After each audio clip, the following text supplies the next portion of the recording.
Witnesses from around the world are reporting strange sightings of monsters, ghosts, and alien beings. The FPS is searching for answers to the unexplained. This is the Hock.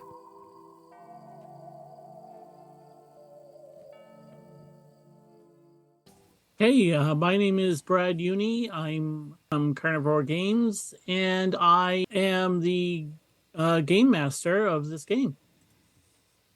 I'm Kris Barsanjjti from the podcast Role Gay Roleplay, and I'm playing Jeffrey Parker. Hi, I'm Bill Robitel from the Dungeon Master's Dojo, and I'll be playing Jack Benson for you this evening. I'm Louis Ponte. I'm playing Scott Benson. Hi, I'm Chelsey Wallace. I'm part of the Dungeon Master's Dojo, and I'm playing Carla Maples. And I'm Scott Labby. I'm the Dungeon Master for the Jewel of Majapur, which is produced by the Dungeon Master's Dojo. And this is the Unexplained. Okay, let's play. So for the people who haven't played before, so we want to do a little character introductions. Is that okay, Brad? Yeah, that's fine. Yeah, we got a couple. There's a couple of us that have played before, but there's a few of us that have not.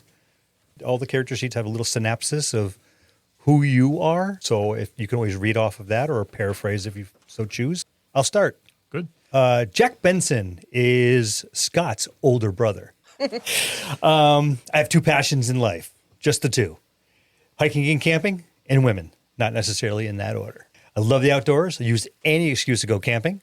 I'll usually go with my brother's group on their expeditions for three reasons. They need me. I'll jump at any chance to go out camping in the outdoors.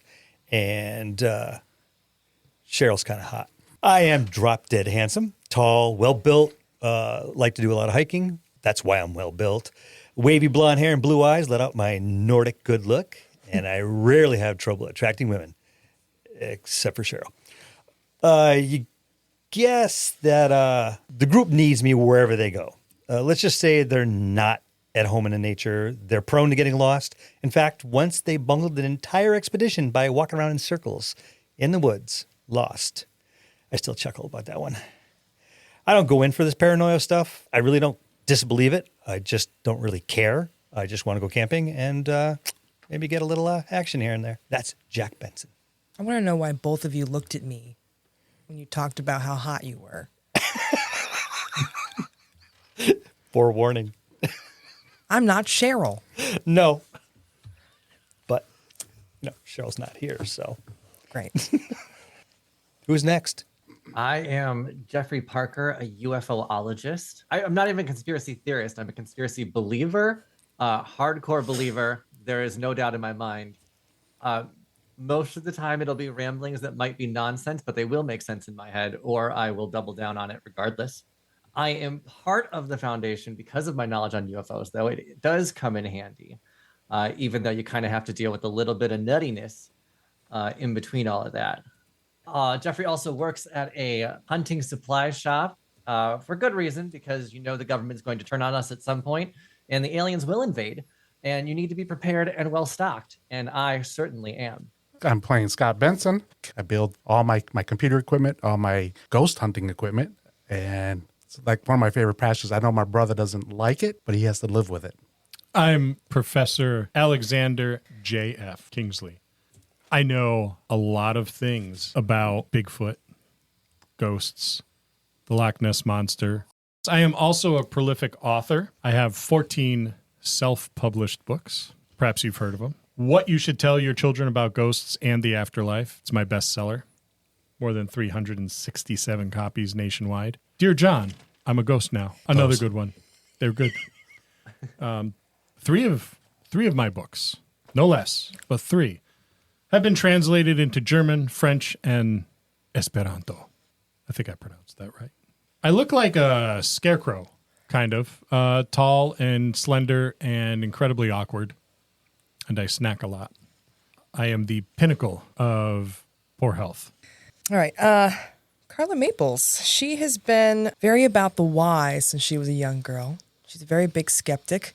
She always can find an explanation for things that happen. And because of that, she got a job as a crime scene analyst for the Los Angeles Police Department. and became pretty well liked. And then she had a case where a man fell out of a window, and completely convinced that he was pushed. All evidence went towards it. However, there's no evidence that there was another person in the house. After the case closed and it was an accidental death, a group of people had someone come and remove a poltergeist from the building. So she became interested in this unknown and had to, it was more like a challenge to debunk the unknown and prove that it wasn't something paranormal for her. And that's Carla Maples. Okay, so are we ready to get started with the story? We are. Okay, so you are all members of the Boston chapter of the Foundation for Paranormal Investigation, which means you cover pretty much all of New England, although, you can, on occasion, go off to more exotic places and such, but, your official jurisdiction is New England. You take on cases as they come. You have a website where people can contact you. You got a forum where people are always talking about things they've seen and all of that. You have a hotline where people who are having trouble with a haunting can contact you, that kind of thing. Well, tonight, Friday night, early September, you're all having some downtime, and Alexander, you're at home grading papers, and which is, of course, the last thing you want to be doing right now, but it's work, and your phone rings. Excellent. I'll answer it. It could be someone from like Christian Mingle answering my my posting.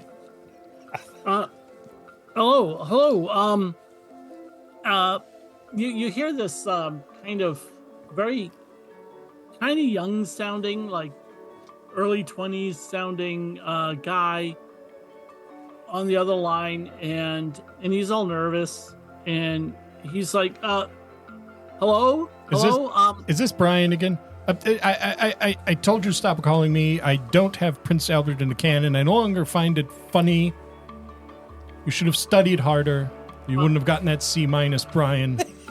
I'm sorry. I called the police.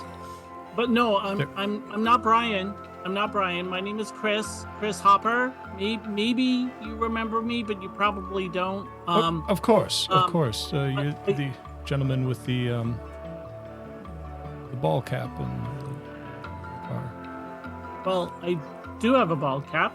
Wow, you do remember me. Yes, I'm from. We kind of worked together up at Lake Champlain when you were doing your investigation of the Lake Champlain monster champ. Yes. And I know, and we were there too. My group, the New England Truth Hunters, and you might remember us. We were there, and I know. We didn't find anything there, but it was still a good case. And well, anyway, we got kind of a problem, actually, kind of a big problem, like really, really urgent. And I need to meet with you and as many members of your team as you can get together, and like right away. Where? Have you found Bigfoot? Well, we can discuss that. My goodness. We can meet at, and he describes like a Panera or some place for you all to meet up at. I'll be there in mere moments. Okay, great, thank you. It's a matter of life and death, sort of, kind of maybe. Well, I hang up the phone. Okay. I immediately rush to my room and get my rape whistle that I was given at the community college self-defense class, because if it's a matter of life and death, then I need to be prepared. And then I start calling everybody, and I give them a very brief message. I call everybody but Jack because I don't want to hear it. And I give him a very brief message. There is a potential for a Sasquatch body in some way, shape, or form. We must go to Panera Bread. I'll pick you up. Scott, call your brother. And then I rush out to my Volkswagen minivan after I close my flip phone. And I climb in and I go screeching off as epically as one can in a Volkswagen minivan with an airbrushed image of themselves riding Nessie shirtless. And I start picking everybody up except for Jack, because he's got like an extremely hyper masculine Jeep that I know he's gonna drive there. So I'll call Jack. Jack, Yes, Scott. we got another trip. It's outdoors. What's we? We as in you and I? Well, the gang, the group. Not your crazy group. Well, I may get hurt, so you may want to. You might get along. hurt just asking me to go. Are you coming or not? There's no Wait a one, minute, there's- wait a minute, There's wait a no one I would rather have at my side than you when shit's going down. Oh, well, duh. You know, I But of course. I can't fight my way out of a wet paper bag. I've seen you trip on the shower curtain and spend a half an hour fighting it. Well, So, remember going up the hill and I couldn't make it? I didn't do leg day that day? yeah, leg day. Right. Yeah, that was the excuse, leg day. So, just out of curiosity, who's going to be there? Well, I know Alexander's going to be there. Alexander. Yeah, I think Jeffrey's going to be there, and I don't know who else he called. You know, our team is very kind of. Well, yeah, if you've moved Yeah. a little ways away and are busy with other things. I think there's 2 or 3 of them out on a boat somewhere out in Boston Bay looking for, like, what did they say? Hints of Atlantis. I think they found a structure under the water. Yeah. Yeah, it's probably a sunken boat, the freaking whack jobs. All right. Sure, whatever. Oh, I think that's him at my door. Should I pick you up? I think he's going to be here any moment. I think that's him at my door. Oh, Alexander? Yes. All right, where are we meeting? Panera. Which one? There's like 6 within a half-hour drive. I'll let myself in to Scott's house. Snacking on Doritos. Where are we going? Jack wants to know where he's meeting us at. Panera. He wants to know which one. Oh, the one in the Westbrook Plaza. The one in the Westbrook Plaza. All right, I'll be there shortly. Come on, Jeff's at work. We have to get him out of work. Okay. And who else are we getting? We're gonna go get Carla. Oh, did I hear him say Carla? He didn't say Cheryl. But he said Carla, right? Yes. Forward me her address. I'll pick her up. And I'll just give him the addresses. I'll just give him I'll send it in text message. Okay. That's one less stop you have to make now. All right. So we'll go to Jeff's workplace and march in the. I got to gather my equipment first, please. Give me a couple minutes. Oh, okay. This has got to be done right if we're going to do it. But I don't even know what the fuck we're doing. I'll stand by him and do nothing at all but snack. I'll just grab, my EMFs and, my UV black lights and everything else that I think I'm going to need. Uncomfortably close, because I'm not good with social cues. Can you just back up? I don't like it when you look over my shoulder like that. I got to tell you Sorry, this just, every time. I don't know if you need help or not. You might need something. I would have asked. You know what? Can you pick up that backpack over there? That one? That one. Of course. Thank I you. walk over. I end up dragging it. Yeah, that's expensive. The backpack? What's in it is. What's in it? It's heavy. Weighs a ton. Come on, we have to go get Jeff. Oh, my God. Let's go. Give me that backpack before you break it. I slide it over to him. I'm going to pull up in front of the police station in my Jeep Sahara with the massive tires, the front grille that looks like it's bearing teeth, with the farmer's jack and the water can on one side and the gas can on the other, and step out because there's no doors. Head on into the police station, go right to the investigator's area, and just walk into Carla's office. Can I help you? Hi, Carla. How do you know my name? Oh, everyone knows your name. Alexander sent me.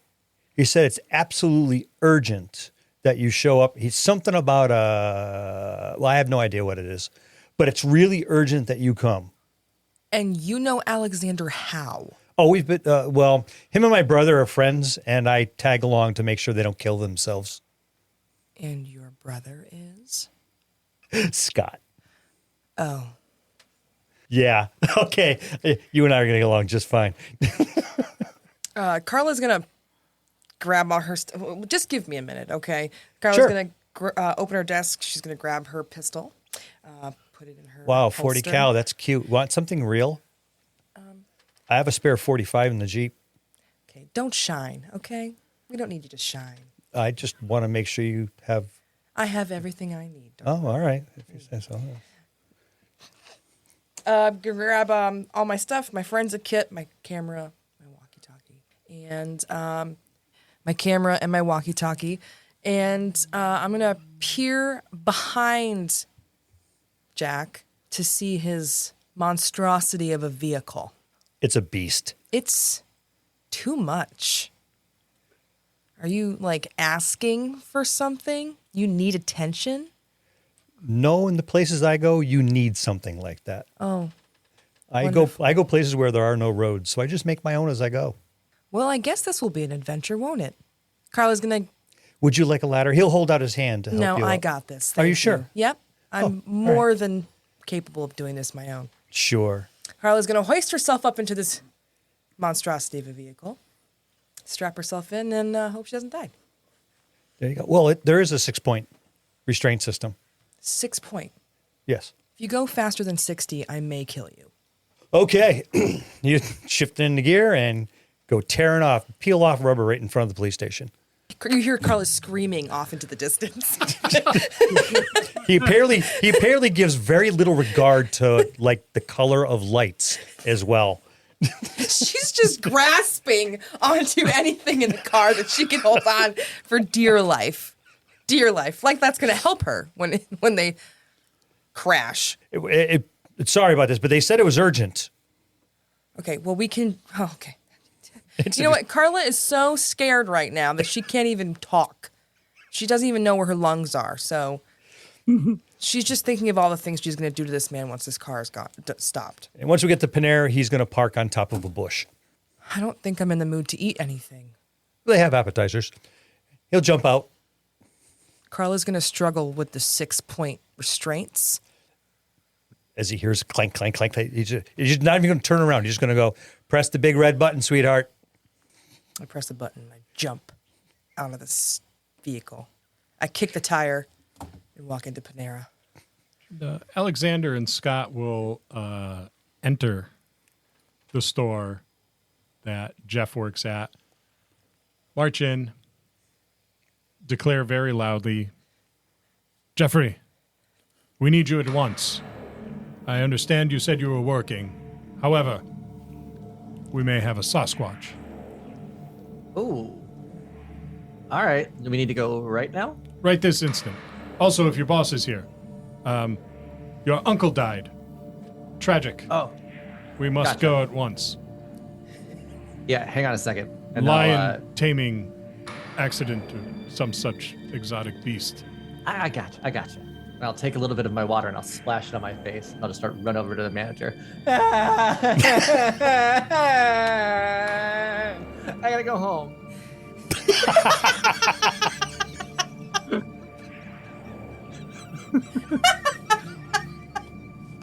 All right, whatever. Get back. And I'll run back and I'll say, how many days rations do you have or need? How many chips do you have in your car? How many what? Many what? Chips. How many chips? I need to know how much rations we need. I've got some cosmic brownies in the glove box, and I believe there's a Twinkie or two underneath the passenger side seat. I ate that one. Definitely. You ate that one? Sorry. It's quite- they don't I got go a bag in bad. my car. Don't worry. Very well. And he'll lead you fake crying the whole time. Ooh. He'll lead you fake crying the whole time. There we go. I'm sure Knocked my there'll be- mouth, my mic completely gone. I'm sure there'll be plenty of food, Jeffrey. Jack is coming. You slaughter some poor innocent animal. we can devour that in the woods if need be, correct? Oh, yeah, Your brother does. that's what I had. Yeah, that's why he's here. Okay, well, I'll just grab one bag from my truck then. Very good. And then we'll all go to Panera. When you enter the Panera, Alexander, you recognize this guy. He was there at Lake Champlain. You don't really remember him saying much, and you don't really remember him doing a whole lot. But he was there looking really enthusiastic and willing to help, but his team didn't really have him do anything. So he comes up and he introduces himself. He's like, hi, Chris Hopper from NETH, the New England Truth Hunters. So come on, I got us a table. And so, yeah, sure enough, he got you guys a booth kind of near the back. He's got his large charged lemonade that he's probably refilled a couple times, judging by how fast his knees are bouncing. And he looks like wicked nervous. And he's just like looking around from one face to another. And he's like mentally counting how many of you are there. And then he's like, okay, so is this all of you? Yep. Okay. All right. Well, so you probably want to know why you're here. You see, okay, you probably all know something about the Bridgewater Triangle, the triangle of intense paranormal activity that goes through Bridgewater. Well, my team has been doing a lot of investigating around there. You know, looking at looking for the phantom hitchhiker of Route 44 and some of the other things that have been cited. We have recently taken on the big expedition 3 days ago into the Hock Swamp, and just so you guys probably would know what the Hock Swamp is. It is literally the biggest swamp in Massachusetts and quite possibly the biggest one in the Northeast. So, northeastern U.S. anyway. It's pretty big, and it's smack dab in the middle of what's called the Bridgewater Triangle, and so he says this, and he's assuming you're all impressed, and he's a little disappointed at your matter of fact faces. I'm looking at the menu. Right. Alexander paid for the whole seat, but he's only using the edge. Yeah. So we went there 3 days ago, and there's so much going on out there. Supposedly that they were planning on being out there for 5 days to investigate and gather as much information as possible. And I'm here because I needed to watch the fort, and in case they need any research done or any thing like that. And so they were supposed to check in with me twice a day, and they've been doing that, but today they've missed both of their check-ins, and now I don't know what to do. Well, isn't it obvious what needs to be done? A rescue mission, of course. Well, that's why I called you. Excellent. So and we'll be willing to if you help us out, we'll be willing to share the whatever data we collected out there. Oh, beautiful. So I know the route they took, and so I can guide you. Will you be accompanying us? Oh yeah, definitely. Very good. We should start as soon as we can. I mean, probably not at night, but first thing in the morning, if we can do that. Because I don't know what's wrong with them. They would never have missed a check-in. unless something was wrong. So Did they bring enough batteries? yes, Oh, okay. they bring extra batteries because ghosts have a tendency to drain them. This is true. So yes. they bring a good supply of that. So there should be no reason why they couldn't check in. Write down your address on this napkin. I'll slide a napkin over towards him. I'll be by to pick you up at 0500 hours. That's how you say it. Yes, that's how you say it. Tomorrow morning. And also, I taught him that. you may Proud of you. You may buy me a tuna sandwich and a bag of chips as well. Okay. Well, as soon as you said write down his address, he immediately picks up his phone to go and send it to you. Then he looks at the napkin you slid over and send it you, and He's a little sets the phone technologically down. inept. I hand him a pen. Okay. Yeah, he takes it and he has trouble writing on the napkin. To be honest, Why don't you give it to me? I'll I'll. write it down and then we can put it in the GPS. Okay, thank you. Yeah, no problem. So he tells you the address. Got you. I'm going to record it in my phone. Yeah, he kind of butchered the napkin. Technology. I have a phone as well. I flip it open, just like Captain Kirkwood. Well, you can still record notes on there. How long of a trip is this, by the way? Oh, I don't know. Does that matter? Well, Is it important to know that? it would take about half hour to 45 minutes to drive to where they started, but then it would take probably just about the whole day to get most of the way, and then so we'll probably have to camp out like 2/3 of the way there, and you're gonna need we're gonna need an inflatable raft or something because Got it. there's a bit of water that we're gonna have to cross. 3 inflatable kayaks in the truck. We're all set. Awesome. So you said 0500? Yes. 500. Awesome. Oh, that sounds really early, don't you think? Yes. Of course. But one Needs their must- beauty sleep. I'm already beautiful. That's a joke. I'm sorry I said anything. He 5 almost o'clock he is fine. almost never has his shirt buttoned. It's always wide open, showing off his pectoral muscles and his washboard abs. Carla gets a little bit of a gag every time she looks at him. That's Just fine. a tidge. Scott, I'll be by to collect you. I'll make sure to have everything ready. Jeffrey, Yes. there's plenty of room in the battle wagon, as I like to call it. Lovely. I'll be there with half hour. I'll bring jerky. I just made some. I'll bring fresh jerky for everybody. Carla, you have a choice. You can either have me pick you up first in the morning, or you can stay at my place. Oh, no. You can pick me up in the morning. Just checking. Unless anyone else wants to pick me up in the morning. Well, actually, I don't. I think I'm full. Actually, that's unfortunate. Well, we are going to have a lot of equipment. Yes. Oh yeah, she'll need room for my bags too. I'll save some jerky for you though. And Thanks. Drinky. Godspeed. Need drinky. Carlos. I'll need it. Show you a thing or two from I'll show him a thing or two.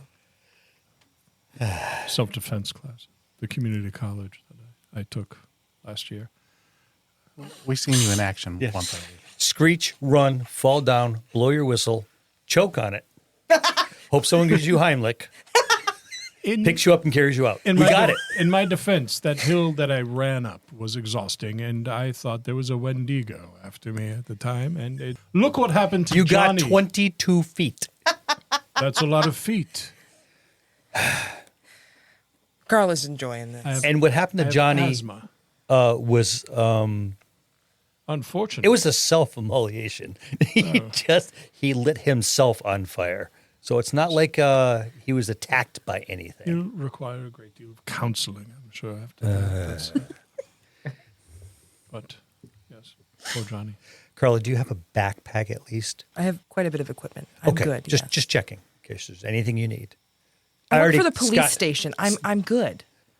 So you split up, and I would assume that you would pack, standard investigation gear, and camping and hiking gear. So I'm not going to be a stickler on that kind of stuff. You've got your walkie-talkies, you've got your cameras and just like you would each have your own camera, and you would have your camping gear, all that kind of standard stuff, flashlights, that kind of thing. I'll make sure everyone's properly outfitted.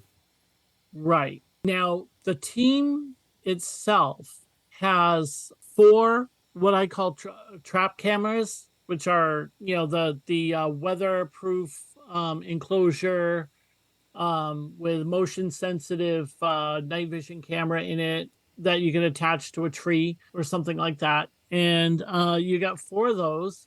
And you also have 4 night vision cameras with tripods that can go wirelessly to Scott's laptop.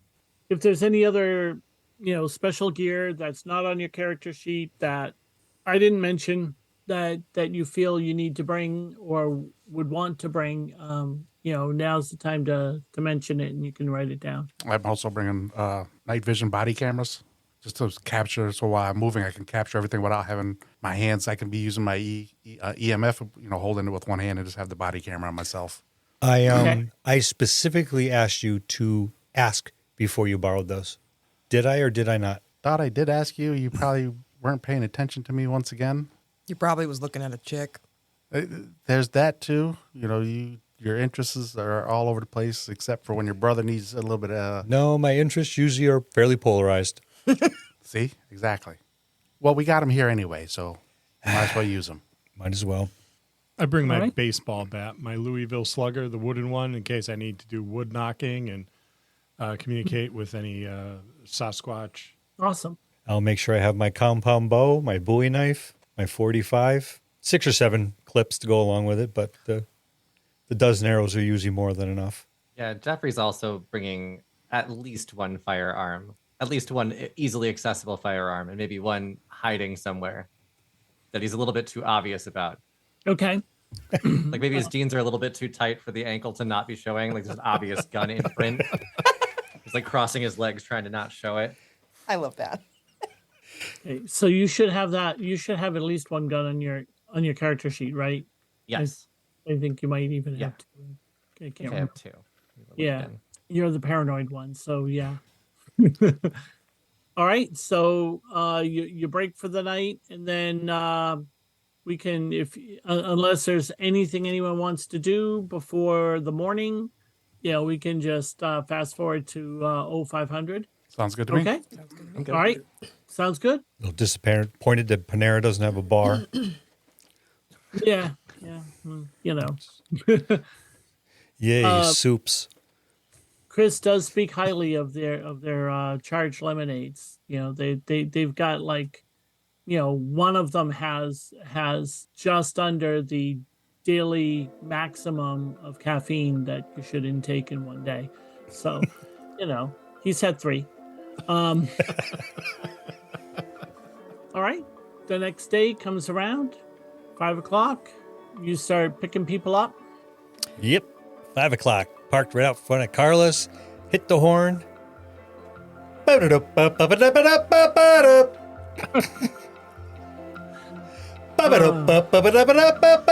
right, Carla's gonna walk out of the door quickly and tell him to stop. Please stop. There are other people sleeping in this neighborhood. Not anymore. God, you're a tool.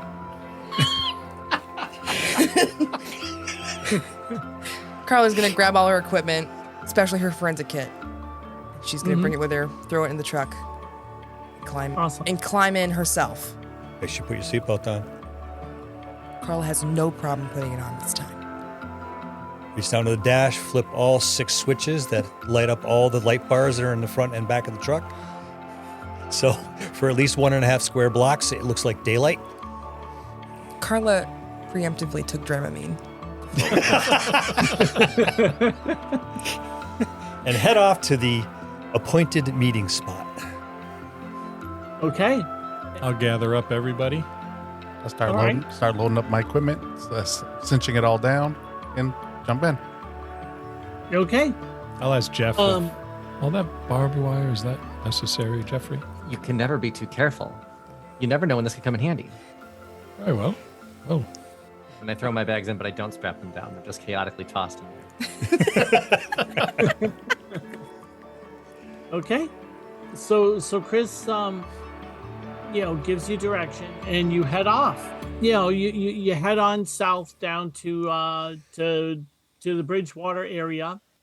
So yeah, for those who know the Massachusetts area, the Bridgewater Triangle, the 3 points of it are from Rehoboth, Freetown, and Abington. So that includes some of Bridgewater, a good chunk of it. It puts the Hock right in the middle of the triangle, and literally everything you could possibly imagine has been seen or reportedly seen in and around the triangle, especially from those people who venture into the Hock or live near it. Everything from Sasquatch to Thunderbird to UFOs to ghosts, ghosts of settlers, ghosts of Native Americans, Pukwudgie, which are these little 2 to 3 foot tall primitive people like things, a little bizarre, kind of like a porcupine on the back.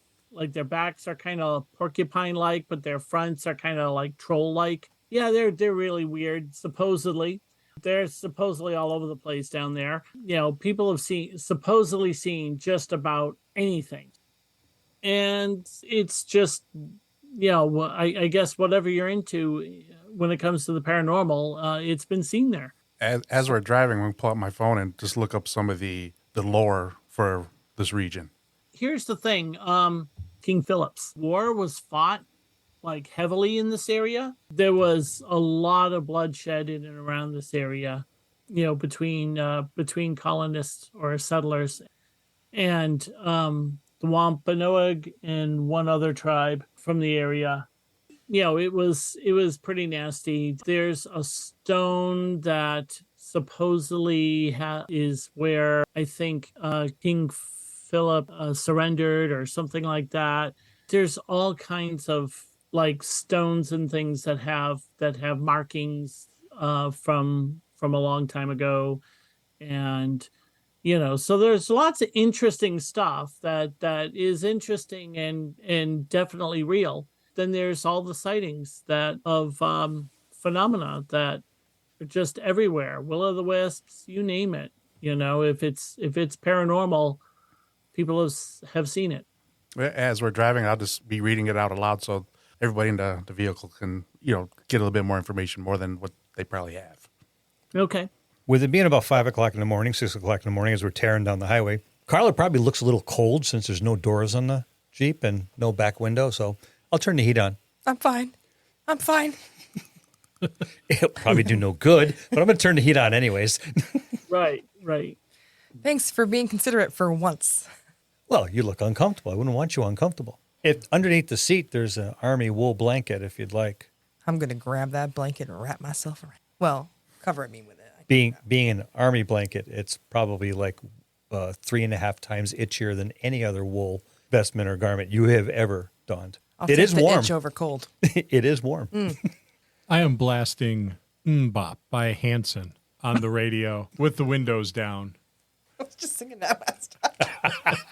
Oh, it's a sing-along for Jeffrey. Every word, And every syllable. and Alexander. I put my earpods on, listen to a podcast. With a muffled background of Hanson. Great. All right. So the drive is only, like I say, between a half an hour and 45 minutes. And finally, you pull into a parking lot. And when I say a parking lot, I can use air quotes because it's really kind of this clearing in the trees on the side of a rural route somewhere south of Abington. And you pull into it. It's like a little dirt road, and you go a very short distance, and it opens up into like I said, this kind of clearing. And you can see that people have parked their cars there to go hiking and stuff. And there are some trails that this is nothing official. There's no official sign. There's technically no trespassing signs. So there's at least nobody saying you can't go there. One of the things about the Hockomock is that it's kind of smack dab in the middle of a whole bunch of towns. It's nearly impossible to know where the borders are in the Hock because nobody really marked them. Some parts of it might actually be owned by private people, but you're not going to know that either. There's just no way to know who owns what and what belongs to where. So you do see one car parked there, and he's like, "Oh, that's theirs." It's an SUV. It's like maybe a 2010 Honda Pilot, and it's just kind of parked there, and that's their car. So what do you do? I'm gonna hop out of the monstrosity, and I'm gonna go and start looking around the vehicle to see if there are anything left in there that would be suspicious. Like, did they leave their gear behind? Did they leave their phones behind? So I'm gonna look for that kind of stuff. Okay, you actually see, looking in, say the back window, you can see that the back section is completely empty, and it looks like they had some kind of like a protective sheet or something down, so that they could put lots of stuff in there without hurting the inside of the car. It looks like form-fitting because they had lots of gear. Just about all that gear is gone. You might see wrappers to a couple, maybe some film or something that they took them out of the package, stuffed them in a bag, and left the package in the car, that kind of thing. But you don't see any suspiciously left behind gear. You also notice that they didn't leave behind any food or food trash, which is good because you don't want bears to come and try to break into your car. It looks fine. If anyone wants to make, say, a search test to kind of see if you can find any other kind of clues, feel free to do that. Nope, I'm ignoring it all, and I'm just going to start pulling gear out of the Jeep. Okay. Is everyone familiar on how to use the dice and do that part of the game? Yep. If you could explain it, I would appreciate it. So the way it works is on your character sheet, you've got 4 types of traits. You've got attributes and gifts and faults on page 1, and then on page 2, you've got all your skills. Okay. Okay. The gifts and faults are generally just things about you, things that For instance, Jack's gift is attractive, but his fault is lecherous and attention hog. Right. So that means he might have to, if it's really important, he be quiet and stealthy, but there are some women present. He might have to make a will test to resist drawing attention to himself at an inopportune moment. That kind of thing. Okay. So that's how gifts and faults work. I know there was one character that's not in here who has a contact at the FBI, so that it's not a game system thing, that's more of a story thing. So some things are tied to the system, some things are tied to story. And those are the gifts and the faults. But everything else is going to be handled as dice rolls, and it will use this one mechanic. And here's the way it works. If you take a look at the first page at your attributes, you'll see, I told everyone that they can make a search test. So I guess on page 2, you can, under skills, there's a skill called search. Okay. And you have an adjective next to it. And if you didn't put one in, then there's a default one of poor. So it defaults to poor, but if you actually purchased rank levels in search, then it might be higher than that.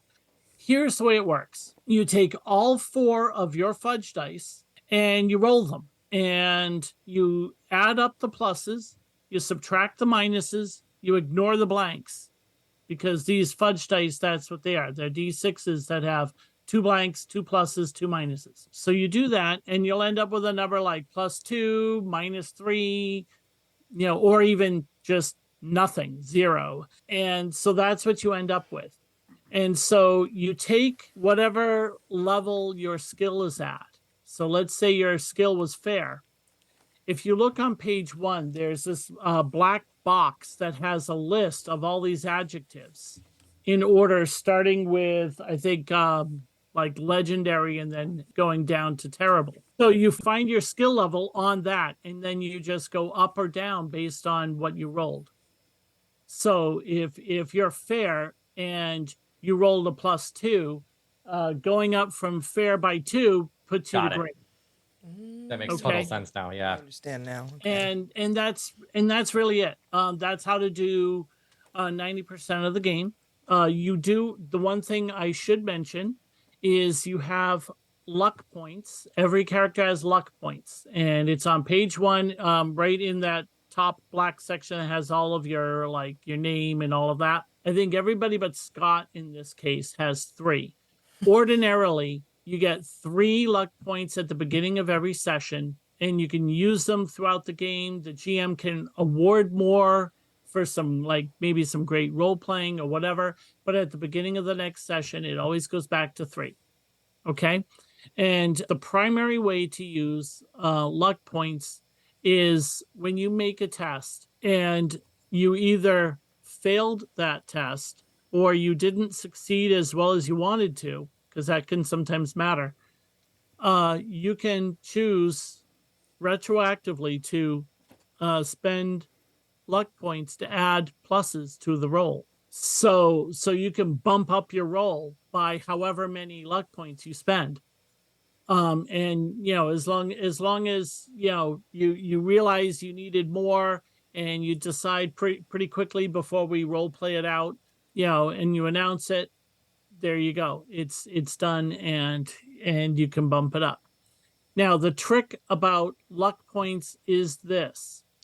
The GM has no luck points at the start of the session for any of his creatures, characters, and whatnot until you start spending luck points. When you spend a luck point, it goes to me. And then I have it, and I can use it for any of my creatures and such. And then when I use it, it goes away. So it's kind of a double-edged sword, but it is something you have that you can use. Okay. Okay? Okay. Yes. Thank you. So we're rolling our dice for the search now? Oh, yeah. So you're rolling your dice for the search. Biscuits. Yeah, fair. I got great. I got superb. Oh, wow. Hey. I got So I'm 6 hit- MREs in my backpack. Okay. So I heard a great, and I heard a superb, and I heard 6 MREs. I have a I fair. think a fair. Okay. The fair pretty much got you what I already described. Okay. And the great shows that there are footprints in the dirt around the car. That shows 3 sets of tracks kind of going around the truck and then finally heading off towards one of the trails. The superb pretty much finds that, and you just get more detail. None of these people look like they're really big and tough, judging by their feet. But Judging by their hobby. judging by their hobby, yeah, well, and but they also aren't real small either. It also does look like they are all wearing boots, like hiking boots. So that means that they're at least thinking a little bit, right? So at least their footgear looks like it might be adequate for what they're doing. That's pretty much all you get. Scott, did you bring a tent to stay overnight? I did say that you would have brought camping gear. Yes. So yes. I know, but I'm just checking. Just want to make sure Oh. you have. I mean, it's my little brother. I got to make sure he's all set. Then I'll walk over to Carla. Carla, did you bring a tent to stay in? Yes. Oh, bad idea. We're in a swamp, sweetheart. There's nowhere dry to put that. Here, I'll just take her backpack apart, take the tent, throw it in the back of the Jeep, and hand her a hammock. It has a bug net attached to it. That actually is quite helpful. Of course it is. And it's full of somehow, you're full of yourself. It's full of that, no? That's my cologne, sweetheart. You'll get used to it. So do you leave the tent in the back of the Jeep? No, I'm going to grab my tent just in case. Okay. All right. So Kris is like, yeah, this is the trail that we got to go. So and it's the one that was it Scott who got the Superb? Yes. And yeah, so that's where you were after having followed the trail of footprints to one of the few trails heading out into the woods. Okay. Alrighty. So you head off into it.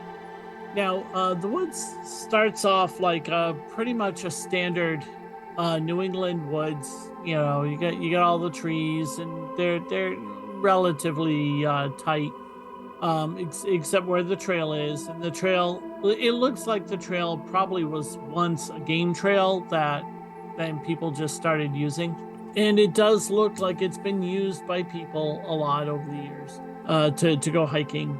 And so you head along, and at first it's pretty easy to follow, but eventually you get to a point where the trees just kind of get smaller and, like thinner trunks, and they're more kind of spread out so that you can walk between them a whole lot easier. And so the trail becomes a little less obvious because it's not this thing that's running quite obviously through a wall of trees.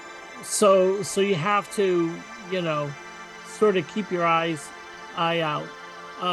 Kris is sort of fumbling with a compass, and like, well. I'm gonna laugh at him. We're supposed to go kind of. Let's see, it would be southwest, kind of southwest from here, but we should try to follow their trail if we can. So if anyone has a survival skill. Yes.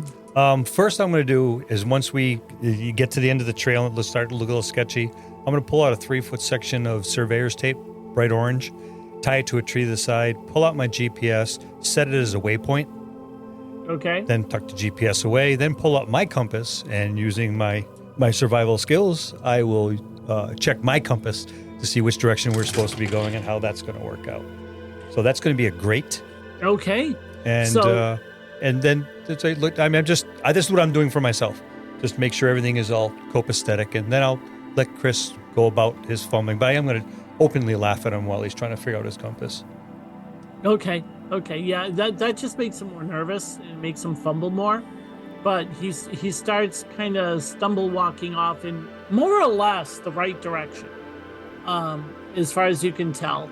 You also, with your great survival, you're able to see the trail that the 3 people before you had taken, and it's he goes off that trail a little bit, but if you just lead in the right way, he will eventually. I'm not going to let him veer off, but I'm going to stay on the trail and just keep an eye on the footprints until they fade out.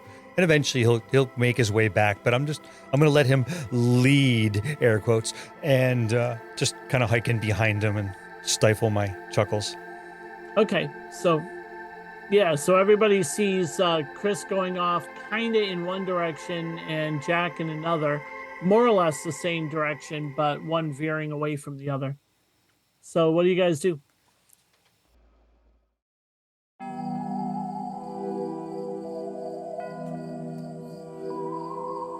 Stay tuned for next week's episode of The Unexplained.